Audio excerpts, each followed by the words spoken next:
தென்னிந்திய திராவிடர்களின் வழித்தோன்றல்களே சிங்களவர்கள், திட்டவட்டமாக கூறும் விக்னேஸ்வரன். முல்லைத்தீவு மாவட்ட வைத்தியர் ஜெயகுலராஜாவுக்கு ஸ்ரீதரன் அஞ்சலி. காணாமல் போனோர் அலுவலகம் மற்றும் இழப்பீடுகளுக்கான அலுவலகம் புதுப்பிக்கப்படும். ஐக்கிய மக்கள் சக்தி. அரசியல் தீர்வில் அக்கறையுள்ள இந்த நாட்டு மக்களுக்கு பொருளாதார தீர்வுகள் குறித்து அக்கறை இல்லை. ஜனாதிபதி. குடும்பத்துடன் நாட்டிலிருந்து வெளியேறிய உத்திக பிரேமரத்ன, விசாரணையில் அம்பலமான திட்டம். தமிழ் கட்சிகளின் தலைவர்களை சந்திக்கிறார் ஜெய்சங்கர். காரைநகர் கடற்பரப்பில் 4 இந்திய மீனவர்கள் கைது. தொலைத்தொடர்பு சட்டம் மூலம் அரசியல் சாசனத்துக்கு ஏற்புடையது அல்ல, சபாநாயகர். தொடர் வேலை நிறுத்தத்தில் ஈடுபட உள்ளதாக கிராம உத்தியோகத்தர்கள் அறிவிப்பு. தொடர்பான விரிவான செய்திகள். மரபணு பரிசோதனைகளின் மூலம் சிங்களவர்கள் தென்னிந்திய திராவிடர்களின் வழித்தோன்றல்கள் என உறுதிப்படுத்தப்பட்டுள்ளதாக பாராளுமன்ற உறுப்பினர் சி.வி. விக்னேஸ்வரன் தெரிவித்துள்ளார். 13வது சீர்திருத்தம் தொடர்பாக அவர் வெளியிட்டுள்ள அறிக்கையொன்றில் இதனை தெரிவித்துள்ளார்.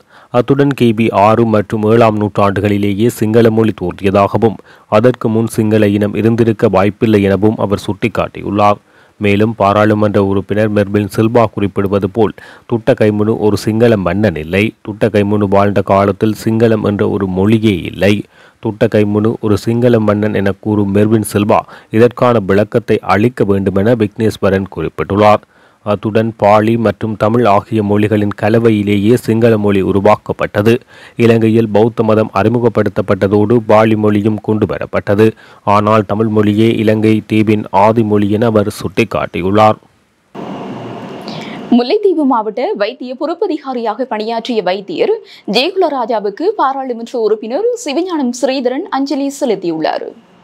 சுதந்திர லட்சியம் நோக்கி நிகழ்த்தப்பட்ட விடுதலை போரில் அர்ப்பணிப்பும் உயர்வும் மிக்க உன்னத பணிகளால் தேசத்தை செதுக்கிய சிற்பி தனது நிபுணத்துவ ஆற்றலால் விடுதலை போரின் பல்பரிமாணத்தன்மையை உலகுக்கு உணர்த்திய மருத்துவர் ஜெயகுலராஜா நேற்று முன்தினம் காலமானார். இந்த நிலையில் நேற்று பாராளுமன்ற உறுப்பினர் சிவஞானம் ஸ்ரீதரன் தமிழரசு கட்சியின் கொடியினை அணிவித்து கௌரவம் அளித்து அஞ்சலி செலுத்தியுள்ளார். இதேவேளை கணுக்கேணி முள்ளியவளையைச் சேர்ந்த அவர் தமிழீழ விடுதலை புலிகளின் மருத்துவ பிரிவுக்கு ஆரம்ப காலங்களில் பயிற்சி அளித்துள்ளமை குறிப்பிடத்தக்கது. அரசியல்வாதிகள் மற்றும் வடக்கில் வசிப்பவர்களின் வேண்டுகோளுக்கு இணங்க வருங்கால ஐக்கிய மக்கள் சக்தி அரசாங்கம் காணாமல் போனோர் அலுவலகம் மற்றும் இழப்பீடுகளுக்கான அலுவலகம் ஆகியவற்றை புதுப்பிக்கும் என்று கட்சியின் பாராளுமன்ற உறுப்பினர் எரான் விக்ரமரத்ன அறிவித்துள்ளார். கொழும்பில் நடைபெற்ற ஊடகவியலாளர் சந்திப்பில் உரையாற்றிய விக்ரமரத்ன ஐக்கிய இலங்கையை கட்டி எழுப்புவதில் வடக்கு மக்களது கருத்துக்களின் முக்கியத்துவத்தை வலியுறுத்தியுள்ளார். ஒருங்கிணைந்த இலங்கையை கட்டி எழுப்ப வடக்கில் உள்ள மக்களின் கருத்துக்கள் முக்கியமானவையாகும். சமூக மற்றும் அரசியல் மட்டங்களில் ஒற்றுமையை அடையாமல் பொருளாதார வளர்ச்சியை அடைய முடியாது. எனவே பொருளாதார வளர்ச்சிக்கு அரசியல் ஸ்திரத்தன்மை அவசியம் என அவர் குறிப்பிட்டுள்ளார். எதிர்காலத்தில் இலங்கை மொத்த உள்நாட்டு உற்பத்தியில் 8% அதிகமான வளர்ச்சியை இலக்காக கொண்டுள்ளது. இந்த இலக்கை அடைவதற்கு சமூக மற்றும் அரசியல் பிரச்சினைகளை தீர்த்து ஐக்கிய இலங்கையை வளர்ப்பது அவசியமாகும் என ஈரான் குறிப்பிட்டுள்ளார். இந்த நிலையில் இழப்பீடுகளுக்கான அலுவலகத்தை புனரமைக்குமாறு சையத் பிரேமதாசாவிடம் வடக்கிலிருந்து கோரிக்கைகள் விடுக்கப்பட்டுள்ளன. அதே நேரம் பிரேமதாசாவின் அண்மைய வடமாகாணத்துக்கான சுற்றுப்பயணத்தின் போது நாட்டில் உள்ள சிங்கள அரசியல் கட்சிகள் அரசியலமைப்புக்கு இணங்கவில்லை அல்லது மதிக்கவில்லை என வடபகுதி அரசியல்வாதிகள் பலர் அதிருப்தி தெரிவித்ததை விக்ரமரத்ன சுட்டிக்காட்டியுள்ளார். மாகாண சபை மற்றும் உள்ளூராட்சி சபை தேர்தல்கள் பிற்போடப்பட்டுள்ளன. மாகாண சபைகளின் ஆளுநர்கள் மற்றும் உள்ளூராட்சி மன்றங்களின் ஆணையாளர்கள் ஜனாதிபதியினால் நேரடியாக நியமிக்கப்படுகின்றனர். எனினும் மையப்படுத்தப்பட்ட நிர்வாக அணுகுமுறை இலங்கையில் சர்வாதிகார ஆட்சி பற்றிய கவலையை எழுப்பியுள்ளது என்று வடக்கின் அரசியல்வாதிகள் குற்றம் சுமத்துவதாக ஈரான் விக்ரமரத்ன குறிப்பிட்டுள்ளார். அரசியல் தீர்வுகளை தேடும் இந்நாட்டு மக்கள் பொருளாதார தீர்வுகள் குறித்து கவனம் செலுத்தவில்லை என்று ஜனாதிபதி ரணில் விக்ரமசிங்கே தெரிவித்தார். மன்னாரில் நேற்று நடைபெற்ற இளைஞர் மற்றும் வர்த்தகர்களுக்கான சந்திப்பில் ஜனாதிபதி இதனை தெரிவித்துள்ளார். சுபீட்சமான எதிர்காலத்துக்கான பயணம் என்ற பெயரில் இளைஞர் அமைப்பு ஏற்பாடு செய்த இந்த நிகழ்வு மன்னார் நகரசபை மண்டபத்தில் நடைபெற்றது.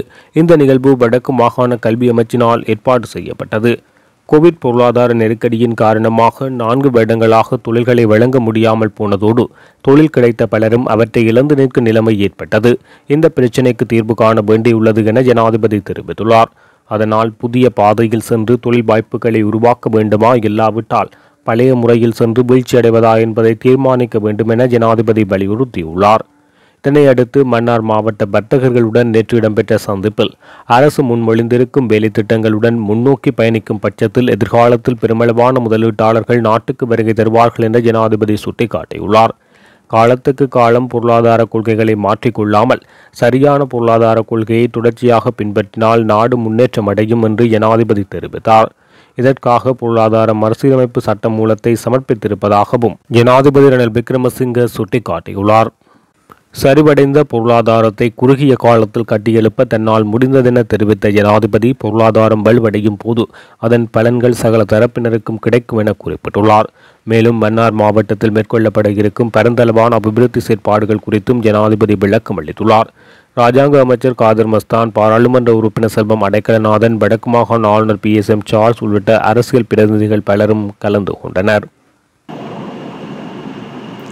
அனுராதபுரம் மாவட்ட முன்னாள் நாடாளுமன்ற உறுப்பினர் உத்திக பிரேம்ரத்ன மீது மேற்கொள்ளப்பட்ட துப்பாக்கிச்சூட்டு சம்பவம் திட்டமிடப்பட்ட செயல் என போலீஸ் வட்டாரங்கள் தெரிவிக்கின்றன. கனேடிய குடியுரிமையை பெற்றுக்கொள்ளும் நோக்கில் இந்த துப்பாக்கிச்சூடு சம்பவம் முன்னெடுக்கப்பட்டுள்ளதாக தெரிய வந்துள்ளது.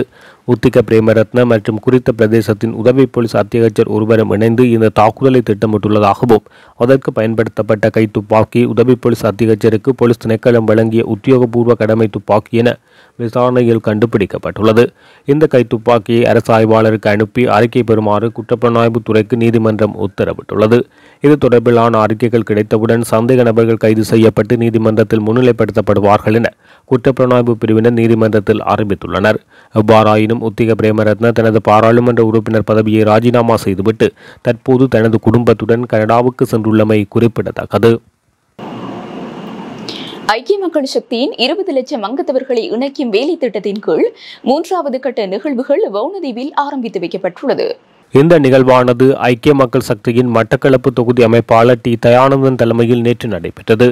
கடந்த ஜூன் மாதம் 7ஆம் தேதி ஆரம்பிக்கப்பட்ட ஐக்கிய மக்கள் சக்தியின் 20 லட்சம் அங்கத்தவர்களை இணைக்கும் வேலை திட்டம் நாடளாவிய ரீதியில் முன்னெடுக்கப்பட்டு வருகிறது. இந்த நிலையில் இதன் 3ஆம் கட்ட நிகழ்வுகள் நேற்றைய தினம் மகிழவெட்டுவான், புது சந்தை மற்றும் கிராமங்கள் தோறும் வீடுகளில் துண்டு பிரசுரங்கள் விநியோகம் செய்து ஆரம்பித்து வைக்கப்பட்டுள்ளது. இதன்போது ஒரு தொகுதியினருக்கான அங்கத்துவ உரிமங்களுக்கான தொகுதி அமைப்பாளர் நாள் வழங்கி வைக்கப்பட்டது. இதேவேளை கடந்த காலத்தில் கிழக்கு மாகாணத்தில் பாரியளவிலான வீட்டு திட்டத்தினை எதிர்க்கட்சித் தலைவர் சைத் பிரேமதாசா முன்னெடுத்திருந்த நிலையில் மீண்டும் அவர் ஜனாதிபதியாக பதவியேற்கும் போது அந்த வேலை திட்டங்களை தொடரவுள்ளதாக உறுதியளித்துள்ளதாக ஐக்கிய மக்கள் சக்தியின் மட்டக்களப்பு தொகுதி அமைப்பாளர் தயானந்தன் தெரிவித்துள்ளார். இலங்கைக்கு வரும் இந்திய வெளிவிவகார அமைச்சர் ஜெய்சங்கருக்கும் தமிழ் கட்சிகளின் தலைவர்களுக்கும் இடையில் நாளை மறுநாள் சந்திப்பு நடைபெறவுள்ளது. நாளை மறுநாள் மாலையில் இந்த சந்திப்பு ஏற்பாடு செய்யப்பட்டுள்ளது. பாராளுமன்றத்தில் அங்கம் வகிக்கும் தமிழ் கட்சிகளின் தலைவர்களுக்கு தனித்தனியாக அழைப்பு விடுக்கப்பட்டுள்ளது. தமிழ் கட்சிகளின் தலைவர்கள் அனைவரையும் ஒன்றாகவே இந்திய வெளிவிவகார அமைச்சர் சந்திக்க உள்ளார். ராசம்பந்தன் உதவியாளர் ஒருவரையும் அழைத்து செல்வார் எனவும் செல்வம் அடைக்கலநாதன், சித்தார்த்தன், விக்னேஸ்வரன், செல்வராசா கஜேந்திரன் உள்ளிட்டவர்கள் இந்த சந்திப்பில் கலந்து கொள்வார்கள்.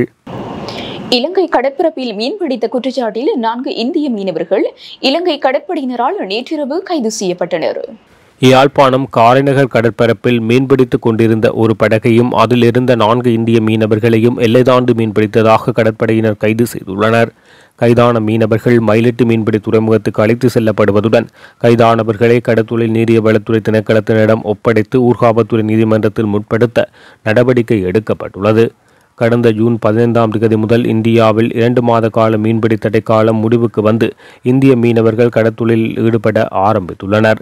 இந்த நிலையில் மீண்டும் இந்திய மீனவர்களின் அத்துமீறல் ஆரம்பித்துள்ளதாக தெரிவித்து வடபகுதி மீனவர்கள் கடற்தொழிலாளர்கள் கவலை தெரிவித்ததுடன் பாராளுமன்றத்துக்கும் இந்திய துணை தூதரகத்துக்கு முன்பாக போராட்டம் நடத்தப்போவதாக எச்சரிக்கை விடுத்திருந்தமையும் குறிப்பிடத்தக்கது. யாழ்ப்பாணத்தில் ஊடகவியலாளர் தம்பிதுரை பிரதீபின் வீட்டின் மீதான தாக்குதல்கள் தொடர்பில் சுதந்திர ஊடக அமைப்பு போலீஸ் மாதிபருடன் கொழும்பில் நேரில் பேச்சுக்களை நடாத்தியுள்ளது.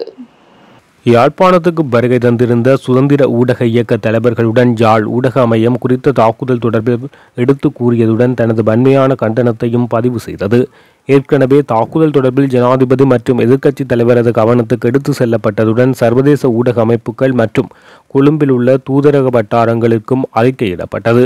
இந்த நிலையில் கொழும்பு திரும்பிய சுதந்திர ஊடக இயக்க பிரதிநிதிகள் நேரடியாக உயர்மட்ட சந்திப்புகளை நடத்தியுள்ளனர். இதனிடையே உயர்மட்ட சந்திப்புகளில் தாக்குதலின் உண்மைத்தன்மையினை கண்டறிய கால அவகாசம் கோரப்பட்டுள்ளதுடன் நேரடியாக விசாரணை குழு ஒன்றையும் தனித்து நியமிப்பது தொடர்பில் பரிசீலிப்பதாக தெரிவிக்கப்பட்டது. நீண்டதொரு இடைவெளியின் பின்னராக வடக்கில் யாழ்ப்பாணத்தில் தேர்தல் பரப்புரைகளின் மத்தியில் ஊடகவியலாளர் பதிவிடம் மீதான தாக்குதல் சந்தேகங்களை தோற்றுவித்துள்ளது. உண்மை குற்றவாளிகளை உடனடியாக கைது செய்து சட்டத்தின் முன்னாக நிறுத்த அரசு தவறுமாயின் ஊடகவியலாளர்களாகிய நாம் வீதிகளில் இறங்கி போராட பின்னிற்கப் போவதில்லை என யாழ் ஊடக மையம் தெரிவித்துள்ளது. தொலைத்தொடர்பு சட்டமூலம் தொடர்பான உச்ச நீதிமன்ற தீர்ப்பை சபாநாயகர் மஹிந்த ஜாபா அபேவர்த்தன இன்று பாராளுமன்றத்தில் சமர்ப்பித்துள்ளார். இதன்படி தொலைத்தொடர்பு திருத்த சட்டத்தின் சில பிரிவுகள் அரசியல் சாசனத்துக்கு ஏற்ப இல்லை என்று உச்சநீதிமன்றம் சுட்டிக்காட்டியபடி திருத்தப்பட வேண்டும் என அந்த தீர்ப்பில் அறிவிக்கப்பட்டுள்ளது. அத்துடன் சில திருத்தங்கள் விசேட பெரும்பான்மையுடன் நிறைவேற்றப்பட வேண்டும் என உச்சநீதிமன்றம் தெரிவித்துள்ளதாக சபாநாயகர் குறிப்பிட்டுள்ளார். எதிர்வரும் 24ஆம் தேதி தமது கோரிக்கைகளுக்கு உரிய தீர்வு வழங்கப்படாவிட்டால் தொடர் வேலை நிறுத்த போராட்டத்தில் ஈடுபட நேரிடும் என கிராம உத்தியோகர்கள் எச்சரிக்கை விடுத்துள்ளனர். குறித்த விடயத்தை இலங்கை ஐக்கிய கிராம உத்தியோகத்தர்கள் சங்கத்தின் தலைவர் நந்தன ரணசிங்க அறிவித்துள்ளார். அத்தோடு எதிர்வரும் 24ஆம் தேதி ஜனாதிபதி காரியாலயத்தில் தங்களது பிரச்சினைகள் குறித்து அரசாங்கத்துடன் பேச்சுவார்த்தை நடத்த உள்ளதாக அவர் தெரிவித்துள்ளார். இந்த நிலையில் தற்பொழுது சட்டப்படி வேலை என்ற தொழிற்சங்க நடவடிக்கை முன்னெடுக்கப்பட்டு வருவதாக அவர் சுட்டிக்காட்டியுள்ளார். சம்பளம் மற்றும் கொடுப்பனவு போன்றவற்றை மறுசீரமைத்தல் உள்ளிட்ட சில கோரிக்கைகளை கிராம உத்தியோகத்தர்கள் முன்வைத்துள்ளனர். இதன் அடிப்படையில் நபர் ஒருவரின் மரணத்தின் போது வழங்கப்படும் ஆவணங்கள் போன்ற அத்தியாவசிய சேவைகளை வழங்கி வருவதாக அவர் தெரிவித்துள்ளார். எனினும் கிராம சபை சான்றிதழ் வழங்குதல் உள்ளிட்ட ஏனைய நடவடிக்கைகளை மேற்கொள்வதில்லை என அவர் குறிப்பிட்டுள்ளார். மேலும் பேச்சுவார்த்தைகள் தோல்வியடைந்தால் தொடர் வேலைநிறுத்த போராட்டம் முன்னெடுக்கப்படும் என நந்தன ரணசிங்க எச்சரிக்கை விடுத்துள்ளமை குறிப்பிடத்தக்கது. இத்துடன் ஜெஃப்னக்லரியின் மதிய நேர பிரதான செய்திகள் நிறைவடைகின்றன. மேலதிக செய்திகளை அறிந்து கொள்ள www.jeffnaclery.lk என்ற இணையதளத்தினூடாக இணைந்து கொள்ளுங்கள்.